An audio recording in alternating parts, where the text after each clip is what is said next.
Have you SIT.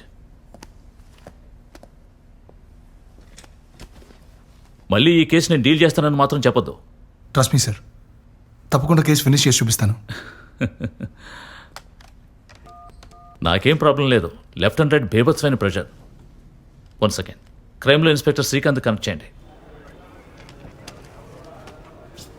50 ఏళ్ళు అయిపోయాయి బాబు. ఇక మీదట ఇలాంటి కేసులు డీల్ చేయడం రిస్కే. రిమార్క్ పడిపోతుంది. నీ వయసుకు ఓకే, ఎలాగో మేనేజ్ చేసేస్తాం. సార్, ఫోరెన్సిక్ ఎక్స్పర్ట్స్ అందరూ ఏం పీకుతున్నారు సార్?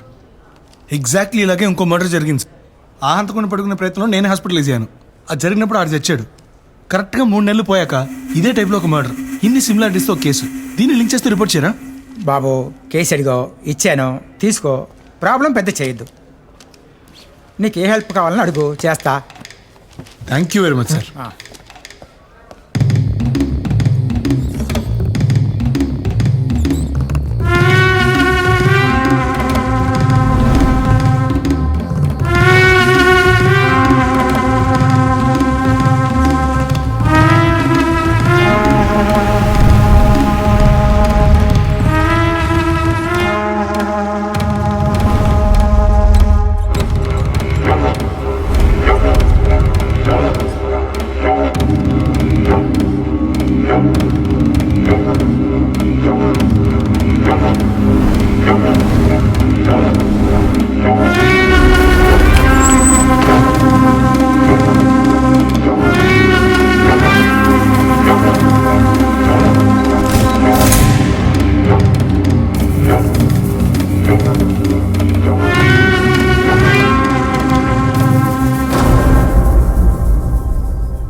అమ్మా, మీ అబ్బాయి తన చివరి 10 రోజులు విచిత్రంగా ప్రవర్తించాడని చెప్పారు కదా, ఏం చేశాడో నువ్వు చెప్పగలరా?